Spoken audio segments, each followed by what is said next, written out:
নমস্কার সকলকে স্বাগত। আপনারা দেখছেন দি বং অ্যাস্ট্রো ইউটিউব চ্যানেল আর আমি আপনাদের সঙ্গে অ্যাস্ট্রোলজার ডক্টর নীলাদ্রি নারায়ণ বাসু। আজকে আমরা আলোচনা করে নেব ফেব্রুয়ারি মাস মিথুন রাশি জাতক জাতিকাদের জন্য কেমন যেতে চলেছে। শুরুতেই বলবো কেমন যাবে 2025 মিথুন রাশির। আলাদা করে ভিডিও অলরেডি চ্যানেলে আপলোড করা রয়েছে। মাসিক ভিডিও মানে মাসিক রাশিফল, সাপ্তাহিক রাশিফল এবং মাসিক রাশিফল তিনটে মিলিয়ে যদি আপনারা পূর্বাভাসটা অনুমান করতে পারেন, দেখবেন সেক্ষেত্রে অ্যাকিউরেসিটা 100% জায়গায় পৌঁছে যাবে। ফলে এই চ্যানেলেই রয়েছে প্লে লিস্টে, আমি চেষ্টা করব আপনার জন্য এন্ড স্ক্রিনে দিয়ে দেওয়া, সেখান থেকে একটু দেখে নেবেন। তো আসুন শুরু করা যাক। মিথুন রাশির 2025 সালের ফেব্রুয়ারি মাস কেমন যাবে। শুরুতেই বলে নেব শিক্ষা নিয়ে আলোচনায়। শিক্ষার ক্ষেত্রে আপনাদের রাশিতেই বসে থাকা মঙ্গল কিন্তু আপনাদেরকে কঠোর পরিশ্রমের দিকে এগিয়ে দেবে এবং নিষ্ঠাও ক্রমশ আপনাদের মধ্যে বাড়বে। খুব ভালো একটা পরিবেশ বা বাতাবরণের মধ্যে দিয়ে যাচ্ছেন। কোথাও না কোথাও নিজেদেরকে খুব ভাগ্যবান মনে করবেন যে কিছু যোগ যেগুলো আগে হতো না, ফেব্রুয়ারি মাসে সেই যোগগুলো ম্যাচিওর করা শুরু করবে। হয়তো কোনো জিনিস আপনারা অনেকদিন ধরে শিখতে চাইছিলেন, শিখতে পারছিলেন না, যোগাযোগ হচ্ছিল না, সেই ধরনের পজিটিভিটি আসা শুরু হবে এবং এক্ষেত্রে আপনাদেরকে খুব হেল্প করবে বৃহস্পতির তৃতীয় দৃষ্টি। অবশ্যই এটা আপনাদের খুব ভালো এবং বেনিফিশিয়াল হতে চলেছে। যারা কম্পিটিটিভ এক্সামের জন্য প্রস্তুতি নিচ্ছেন, সেখানে সূর্যের একসঙ্গে আসা অর্থাৎ অষ্টম থেকে নবমে সূর্যের গোচর 15ই ফেব্রুয়ারিতে হওয়ার পরে, অ্যাকচুয়াল 14ই ফেব্রুয়ারি সন্ধ্যের পরেই হচ্ছে, বাট এফেক্টটা 15 তারিখ থেকে ধরবো আমরা। 15th of ফেব্রুয়ারি থেকে কিন্তু অবশ্যই আপনারা কম্পিটিটিভ এক্সামের ক্ষেত্রেও বেশ ভালো রেজাল্ট হওয়ার সম্ভাবনা রয়েছে। এবং তার পাশাপাশি আরো একটা পজিটিভ জিনিস যেটা দেখতে পাচ্ছি, কোথাও না কোথাও আপনাদের মাইন্ডটা ক্রমশ একটা ফোকাসড ওয়েতে এগোতে থাকবে। যদিও 28 দিনের মাস, ছোট্ট একটা মাস, কিন্তু আপনারা এই ঝড়ের মাসেও মারাত্মক রকমের পড়াশোনার দিক থেকে এগিয়ে যাওয়ার সুযোগ পাচ্ছেন। উচ্চবিদ্যা, নিম্নবিদ্যা বা রিসার্চ ওয়ার্কের সঙ্গে যারা যুক্ত তাদের ভালো রেজাল্ট হওয়ার সম্ভাবনা। কম্পিটিটিভ এক্সামেও প্রথমার্ধের তুলনায় 15ই ফেব্রুয়ারির পরে রেজাল্ট ভালো হওয়ার যোগ। ফলে অবশ্যই সেটার জন্য একটু পরিশ্রম করুন।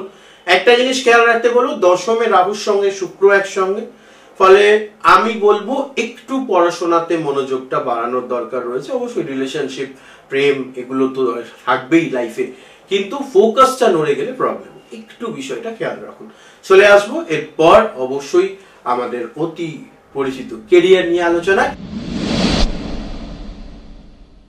কেরিয়ারের ক্ষেত্রে বলবো, যারা অনেক দিন ধরে জবে ট্রাই করছিলেন, জব হচ্ছিল না, রাহুর সঙ্গে শুক্র একসঙ্গে আসা, অনেকেই বলবে এটা একটা খারাপ দোষ, হ্যান ত্যান, সেটা নয়। 90% অফ মিথুন রাশির জাতক জাতিকারা মহিলা বসের আন্ডারে কাজ করবার সুযোগ পাবেন।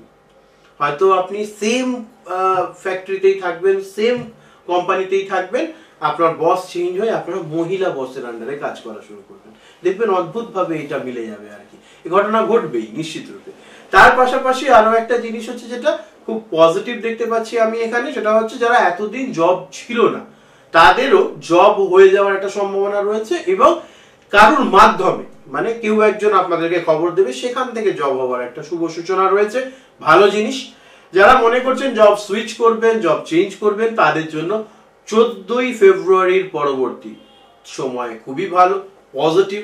এবং যারা মনে করছেন যে অফিসে কথা বলবেন, অনেকদিন ধরে আপনাদের স্যালারি বাড়েনি, মাইনে একই রয়ে গেছে বা আপনার প্রমোশন পাননি, তাদের জন্য বলবো 4th of ফেব্রুয়ারি থেকে 24 ফেব্রুয়ারি পর্যন্ত এই যে 21 দিনের একটা সময় খুব ভালো। এই সময়ের মধ্যে চেষ্টা করুন, অবশ্যই ভালো ফলাফল পাবেন আপনারা, ভালো একটা জায়গায় পৌঁছে যাওয়ার। এবং হয়তো কিছু ক্ষেত্রে আপনারা যেমন চাইছেন মন মতো জায়গায় আপনাদের পোস্টিং বা স্যালারি হাইক হওয়ার সুযোগ কিন্তু এই ফেব্রুয়ারি মাসে দেখা যাচ্ছে।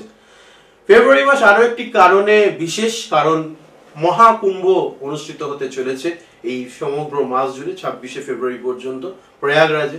ফলে অবশ্যই যদি সুযোগ পাচ্ছেন পৌঁছবেন। কেন এই কুম্ভ এবারে এত স্পেশাল, সেটা নিয়ে আলাদা ভিডিও রয়েছে চ্যানেলে, একটু চেক করে নেবেন। চলে আসবো এরপর অবশ্যই অতি প্রিয় রিলেশনশিপ নিয়ে আলোচনায়। রিলেশনশিপ নিয়ে বলবো যেটা, কোথাও না কোথাও এই পুরো বিষয়টার মধ্যে একটুখানি সম্পর্কের ক্ষেত্রে নতুন কারুর আনাগোনার একটা সুযোগ রয়েছে। অর্থাৎ আপনারা এক্সিস্টিং সম্পর্কে রয়েছেন, বা আপনারা সম্পর্কের মধ্যে থাকতে থাকতেই নতুন কারোর সঙ্গে পরিচিত হয়ে একটা টেম্পোরারি রিলেশনশিপ ফর্ম হওয়ার একটা সুযোগ কিন্তু এখানে রয়েছে। ফলে আমি বলবো এই বিষয়গুলোকে যতটা দূরে রাখা যায় ততই ভালো, কারণ আপনার দীর্ঘদিনের সম্পর্ক কেন আপনি বেকার বেকার খারাপ জায়গায় নিয়ে যাবেন, তাই না? পাশাপাশি যারা বৈবাহিক সম্পর্কের মধ্যে রয়েছেন তাদের জন্য কিন্তু আমি বলবো যে হঠাৎ মনে হবে যে যার সঙ্গে রয়েছেন মানুষটা ভালো নয়, ঠিক নয়, এইগুলো না একটা হ্যালুসিনেশন। ফলে এই হ্যালুসিনেশন থেকে বাইরে থাকতে হবে এবং বাস্তব এটাই যে এই ধরনের টেম্পোরারি সম্পর্ক এক তো সম্মান হানিকর এবং তার পাশাপাশি সুষ্ঠু সম্পর্কের মধ্যে সমস্যা তৈরি করে। ফলে খেয়াল রাখুন, সতর্ক থাকুন, এই বিষয়টা মাথায় রাখবেন। কিছু মানুষ মানে বিশেষ করে জাতিকাদের এই ব্যাপারে আরো সতর্কতার প্রয়োজন, না হলে পরে মহিলাদের ক্ষেত্রে কিন্তু সম্পর্কর এই সম্মান হানির ব্যাপারটা একটু বেশি পরিমাণ হবে, এটা মাথায় রাখতে হবে। এরপর চলে আসবো আর্থিক বিষয় নিয়ে আলোচনায়। ফিনান্সিয়ালি বলবো সারা মাস জুড়ে সময় বেশ ভালো, বাইরের থেকে ইনকাম হওয়া বা ইনকাম বৃদ্ধি হওয়ার একটা সুযোগ। তার পাশাপাশি আরো একটা পজিটিভিটি যেটা দেখতে পাচ্ছি, কোথাও না কোথাও সূর্যের নবমে আসার মাধ্যমে বেশ কিছু যে টাকাগুলো ডিউ ছিল, পাওনা ছিল, সেই টাকা ফেরত আসবার একটা শুভ যোগ এবং তার মাধ্যমে আপনারা বেশ ভালো উন্নতি করতে পারবেন, একটা ব্যাংক ব্যালেন্স গছাতে পারবেন, এটা মাথায় রাখুন। পাশাপাশি বলবো রাশিতে বসে থাকা মঙ্গল কিন্তু ধার করে কিছু কেনার একটা প্রবণতা তৈরি করবে, যেটা খুব প্রয়োজনীয়, সেটার জন্যই ধার করুন, নাহলে কিন্তু সমস্যা বৃদ্ধি পাবে। এরপর চলে আসো হেলথ নিয়ে আলোচনায়। হেলথের ক্ষেত্রে যেটা দেখতে পাচ্ছি, কোথাও না কোথাও সূর্য বুধের একসঙ্গে অষ্টমে থাকা একটু স্কিন অ্যালার্জি, ডাস্ট অ্যালার্জির সম্ভাবনা, সর্দি জ্বর ঠান্ডা লাগার একটু সমস্যা হতে পারে, এই ব্যাপারে সতর্ক থাকুন। একটু হেলথি হ্যাবিটস এর মধ্যে আসুন, রাতে তাড়াতাড়ি শুতে গেলে পরে উন্নতি করতে পারবেন, এগুলো মাথায় রাখবেন। আর তার পাশাপাশি অবশ্যই সামগ্রিকভাবে চেষ্টা করুন ডাক্তার দেখিয়ে যদি কোনো সমস্যা হচ্ছে সেটা সমাধান করে নিতে। এছাড়া কোথাও না কোথাও পুরো বিষয়টার মধ্যেই পজিটিভিটি, হেলথি হ্যাবিটস এবং অন্যান্য বিষয়গুলো খুব ভালো রয়েছে, মাথায় রাখুন, এগিয়ে চলুন। এরপর চলে আসবো ভ্রমণ নিয়ে। সারা মাস জুড়ে ভ্রমণের জন্য সময় খুবই ভালো, অতি অনুকূল এবং এর পাশাপাশি অনুকূলতা আরো বৃদ্ধি পাবে যখন আপনারা আগামী দিনে এগোতে পারবেন। শুধুমাত্র চাকরি, ব্যবসা, শিক্ষাগত বিষয়ে এগিয়ে যাওয়া নয়, নিছক ভ্রমণের জন্য সারা মাস জুড়ে খুব ভালো জায়গায় ভ্রমণের সুযোগ আসবে। আধ্যাত্মিক ভ্রমণ বা ধর্মীয় স্থানে ভ্রমণের একটা সুযোগ বাড়বে মিথুন রাশি জাতক জাতিকাদের। ওভারঅল পুরো মাস খুব ভালো যেতে চলেছে। আমার বলে দেওয়া বিষয়গুলো একটু যদি মাথায় রাখতে পারেন, নিশ্চিত ভালো ফলাফল পাবেন। আপনাদের জীবনে আয়ু আরোগ্য ঐশ্বর্যের প্রাপ্তি হোক। চ্যানেল সাবস্ক্রাইব করে সঙ্গে থাকতে ভুলবেন না। সকলে ভালো থাকবেন, সুস্থ থাকবেন। নমস্কার, হর হর মহাদেব।